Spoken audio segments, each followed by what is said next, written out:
आज सदन पटल पर प्रस्तावित विषय पर अपना वक्तव्य देने के लिए उपस्थित हूं। मान्यवर, मैं अपने वक्तव्य को प्रारंभ करने से पहले इस सभा से एक प्रश्न पूछना चाहूंगा। वह कौन सी चीज है जिसे हम देख तो सकते हैं परंतु छू नहीं सकते? महोदय, यही प्रश्न सन 1947 से पहले कक्षा में किया गया था। उस समय विद्यार्थियों ने इसके अनेक उत्तर दिए।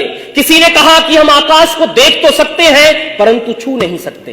किसी ने कहा हम सूरज को देख तो सकते हैं परंतु छू नहीं सकते।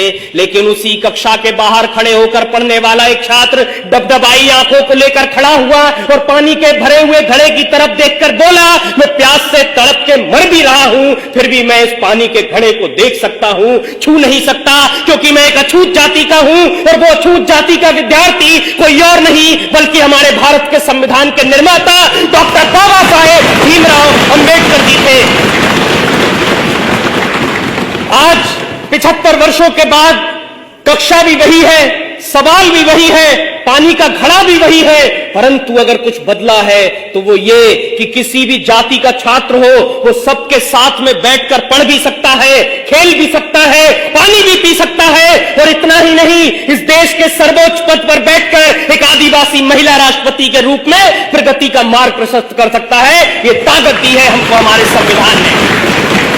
जब जब बात हमारे अधिकारों की आई है तब तब संविधान ने हमारी रक्षा करी है। फिर वो आईपीसी की धारा 377 से जूझ रहे परलैंगिक समाज के लोग हो या श्रीकांत बोला जैसे दिव्यांगजनों के लिए शिक्षा के अधिकार हो या महिलाओं के लिए दहेज कुप्रथा का बोझ हो, संविधान ने हमेशा से रक्षा कर एक सूत्र में बांधने का काम किया है। मान्यवर, भारत के संविधान की लोकतांत्रिक यात्रा बहुत लंबी रही है।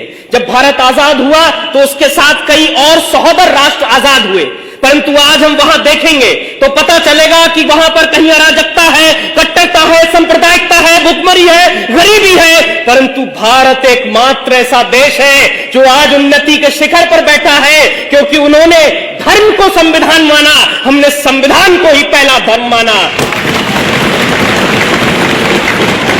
लंदन में मुस्कुराते हुए कवि चर्चिल ने कहा था कि ये देश आजाद हो भी जाए तो बहुत दिन तक टिकेगा नहीं, ये टूट कर बिखर जाएगा।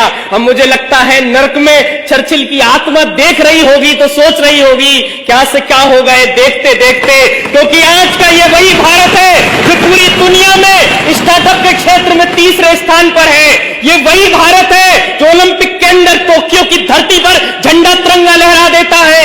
ये वही भारत है जो चंद्रयान 3 को पृथ्वी से चंद्रमा तक पूरी दुनिया में सबसे कम बजट में पहुंचा देता है, क्योंकि हमने अपने कर्तव्यों का निर्वहन किया है, जिससे हम प्रगति के सोपान को चढ़ते जा रहे हैं।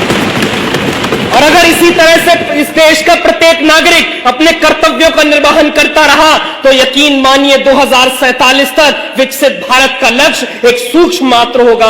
इसीलिए अंत में मैं जाते जाते कहूंगा कि वर्तमान का गूगल हो, माइक्रोसॉफ्ट या पेप्सी को, इन सबको भी हमने दिए हैं अपने भारत के सीईओ। अब भी पूरी दुनिया में सबसे ज्यादा डॉक्टर्स हमारे हैं। खेल जगत में चमकने वाले भी भारत के सितारे हैं। अपने पौरुष के बल पर दुनिया को सदा बतलाएंगे विश्व गुरु हम कल भी थे, आज भी है